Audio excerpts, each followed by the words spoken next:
Hello मेरे प्यारे विद्यार्थियों, मैं उम्मीद करता हूं कि आप सभी का एग्ज़ाम का तैयारी बहुत अच्छे से चल रहा होगा।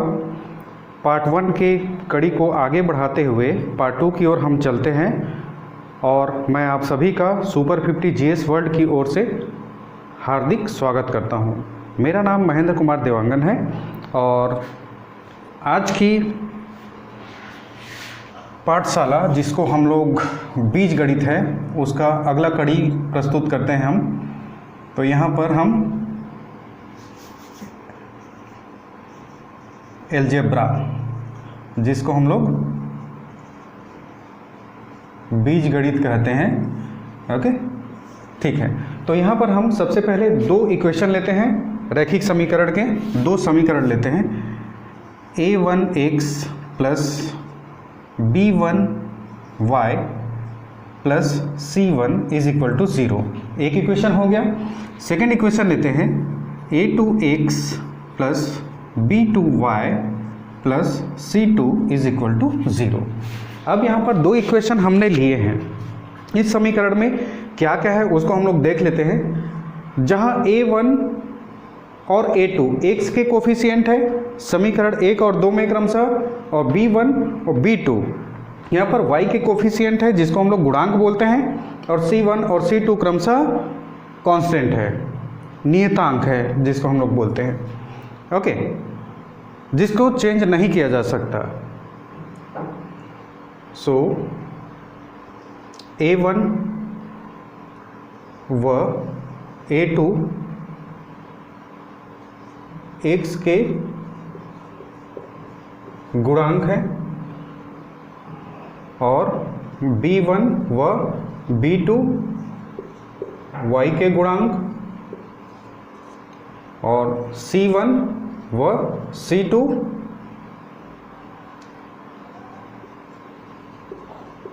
नियतांक है। ये किसी के गुणांक नहीं है, नियतांक है, ठीक है। मैं उम्मीद करता हूँ कि ये अभी तक क्लियर होगा, ठीक है। और इसमें तीन चीज़ों का ध्यान रखना बहुत ही ज़्यादा इम्पॉर्टेंट है और इस तीन चीज़ को आपको याद रखना है। यहाँ पर क्वेश्चन पूछा जा सकता है या पूछा जाता है, मैं बोलूँगा कि कितने हल हो सकते हैं।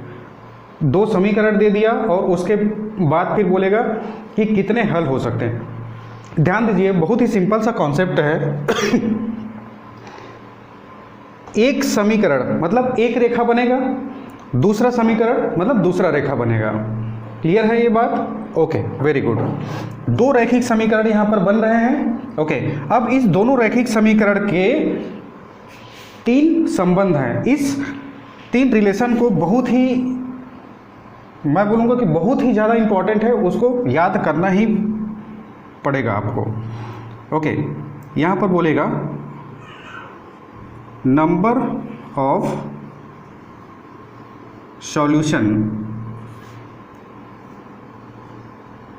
ओके, या फिर बोलेगा कितने हल, क्लियर, कितने हल हो सकते हैं। तो उसके लिए तीन क्राइटेरिया है। तो सबसे पहले मैं बोलूँगा यहाँ पर फर्स्ट क्राइटेरिया में बात करूँगा, यदि a1 by a2 is not equal to b1 by b2 equation है। उसके बाद फिर हम यहाँ पर रिलेट करके देखेंगे a1 बाई a2 क्या b1 बाई b2 के इक्वल टू के बराबर है, नॉट इक्वल टू के बराबर है। यदि ऐसा आता है, ठीक है, तो यहाँ पर एक ही हल होंगे या फिर यूनिक सॉल्यूशन, इंग्लिश हिंदी दोनों में मैं लेके चल रहा हूँ। एक ही हल होंगे या फिर उसको हम बोलेंगे यूनिक सॉल्यूशन, ठीक है। दूसरा रूल बोलता है यदि a1 by a2 is equal to b1 by b2 is equal to c1 by c2, यदि यह रिलेशन इस प्रकार से स्थापित होता है, यदि यह संबंध इस प्रकार से दर्शाता है, तो हम इसे कितने हल हो सकते हैं, तो यहाँ पर अनंत अनंत हल हो सकते हैं। क्लियर है? अनंत हल हो सकते हैं, ठीक है। या फिर हम इसको इंग्लिश में बोलें तो इनफाइनाइट, इनफाइनाइट सॉल्यूशन।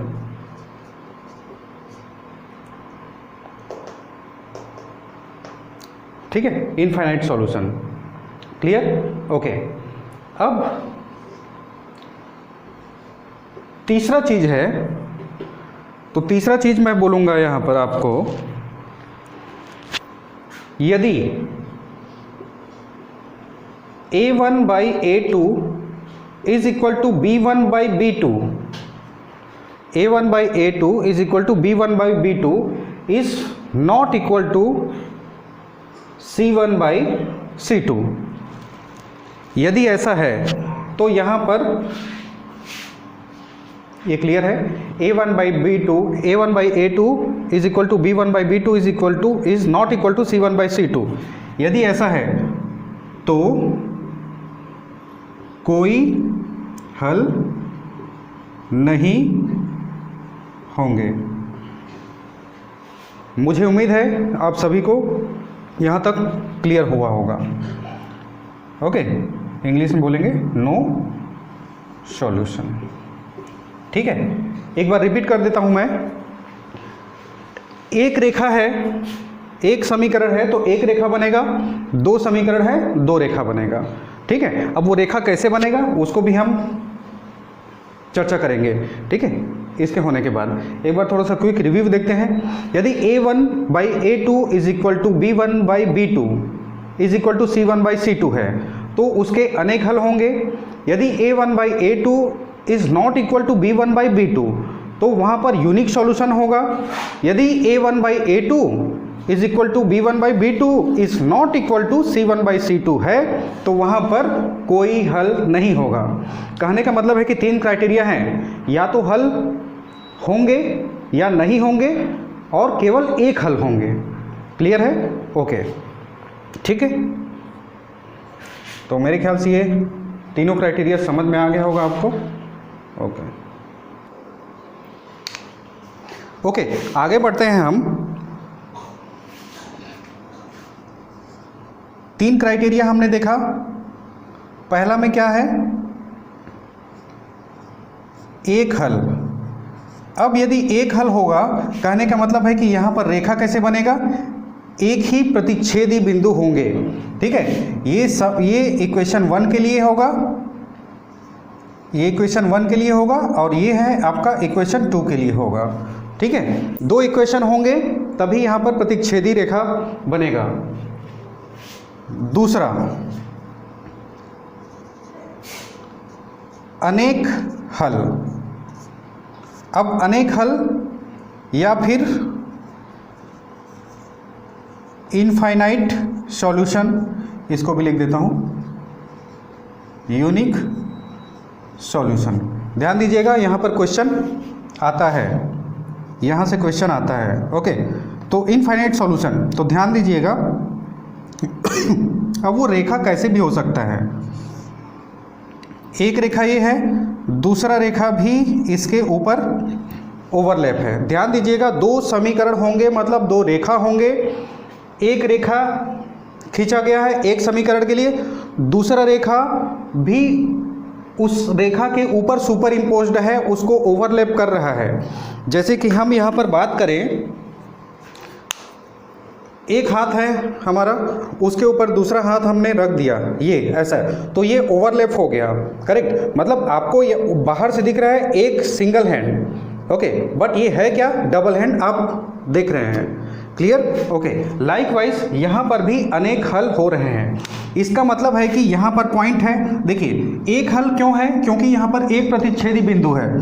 यहाँ पर अनंत हल क्यों है या फिर इनफाइनाइट सॉल्यूशन क्यों है? क्योंकि यहाँ पर 1 2 3 मतलब आप काउंट नहीं कर सकते, उतने सारे बिंदु सुपर इम्पोज कर रहे हैं, एक दूसरे के ऊपर अध्यारोपित हो रहे हैं। आई think idea is clear somehow.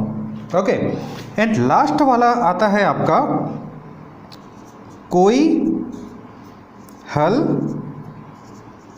नहीं है या फिर नो सॉल्यूशन। ओके, तो ध्यान दीजिएगा, नो सॉल्यूशन कब होगा? बहुत सिंपल सी बात है, जब ये दोनों आपको समझ में आ गया होगा, तीसरा ऑटोमेटिकली अपने आप बता सकते हैं आप। एक रेखा ये गया, दूसरा रेखा ये गया, it means both are parallel to each other, both lines are parallel to each other. दोनों रेखा एक दूसरे से परस्पर दूरी बनाए हुए हैं। क्लियर? दोनों पैरेलल में हैं। ओके, समानांतर में हैं। Okay, so it is important to make it clear that there is no solution because there is no any intersecting point. I hope idea is clear. Okay,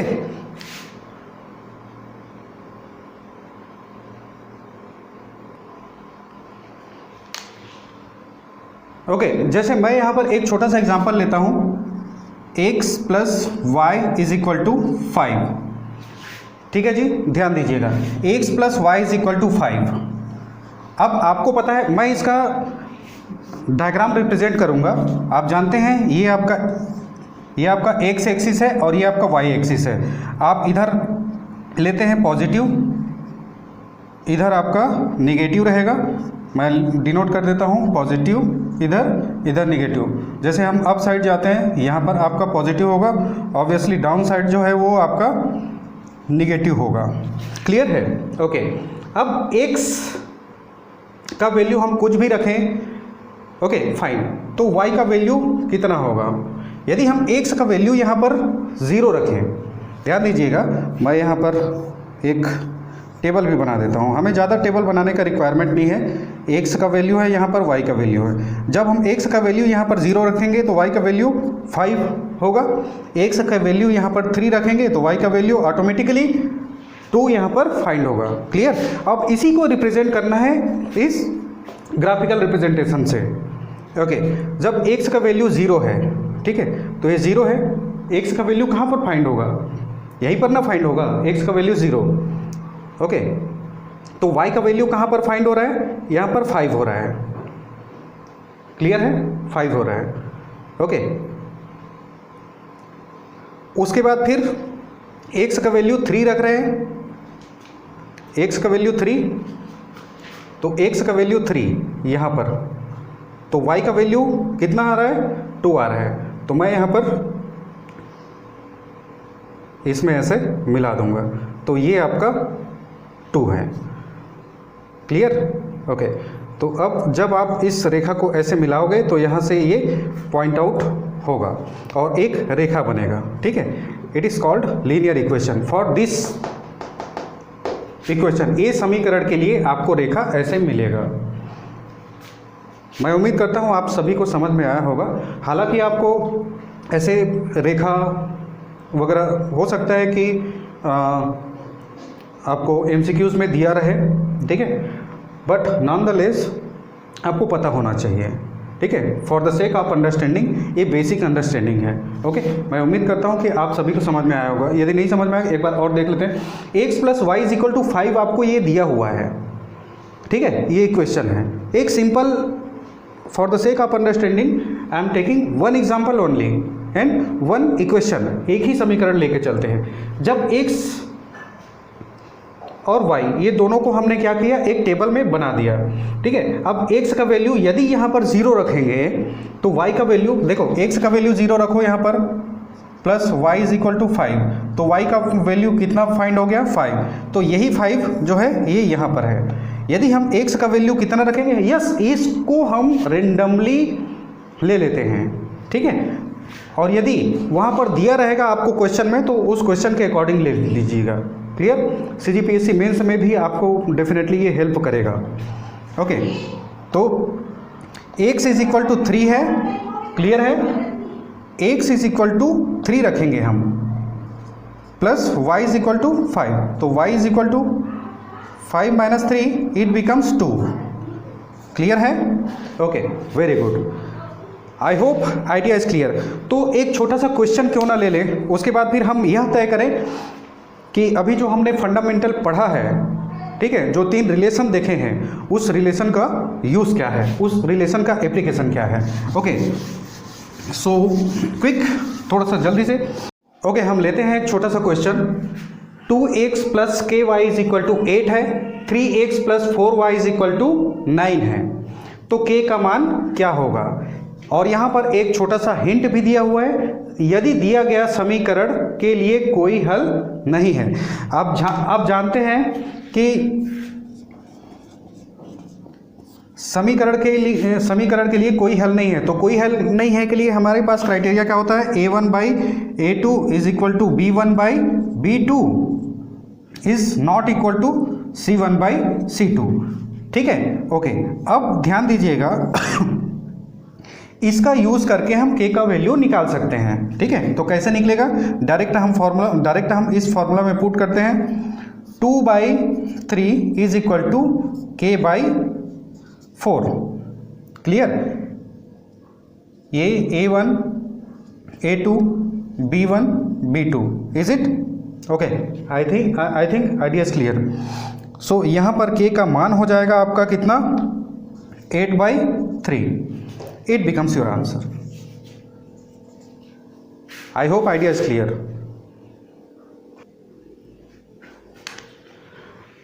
okay, एक थोड़ा सा next level चलते हैं। अब तो वो रहा, आपको अनंत हल है, कोई हल नहीं है, सिर्फ एक ही हल है, आप निकाल लोगे। मुझे आप पे पूरा भरोसा है, यदि अभी तक आपने लेक्चर को बहुत अच्छे से देखा होगा तो।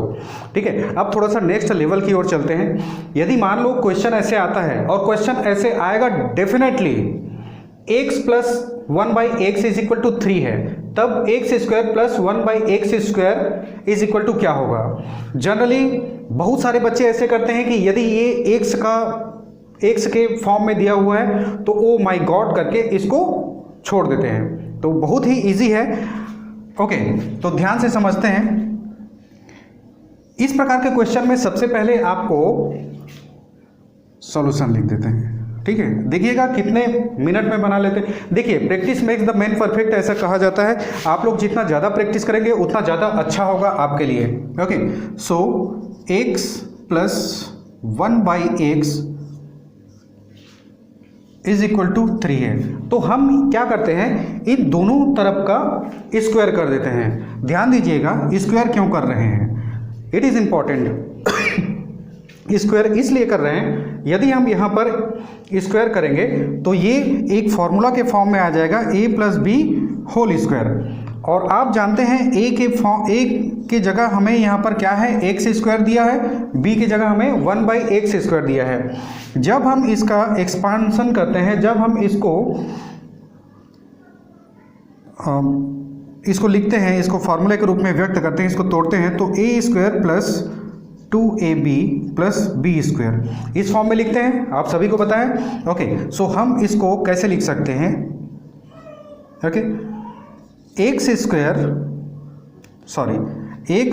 Plus 1 by x whole square is equal to x square plus 2 into a की जगह क्या है? एक्स है, बी की जगह क्या है? 1 बाई एक्स है, और बी स्क्वायर की जगह क्या है? 1 बाई एक्स स्क्वायर। हम इसको लिख देते हैं। और ध्यान दीजिएगा, ये कैंसिल आउट हो जाएगा, तो हमारे पास क्या बचेगा? X square plus 2 plus 1 by x square. अब वन मोर थिंग, ध्यान दीजिएगा, x plus 1 by x is equal to, तो ये ऑलरेडी दिया ही हुआ है। कितना वैल्यू है इसका? 3। तो यहाँ पर 3 रखें, या फिर यहाँ पर देख लें, डायरेक्ट 9 भी रख सकते हैं। 3 स्क्वायर, ठीक है, तो 3 square it means 9 is equal to x square plus 1 by x square plus 2। और जब इस प्लस 2 को आप इधर ले आएंगे तो यहाँ पर -2 हो जाएगा। क्लियर? ओके, तो यहाँ पर 7 हो जाएगा, x square plus 1 by x square. Clear? ये ओरल है, मैं ये समझता हूँ। यदि आप अच्छे से ध्यान से 2-3 बार प्रैक्टिस करें या फिर वीडियो को रिपीट करके देखें तो आपको इजी लगेगा। Okay, so I hope you enjoyed my lecture. Thank you very much.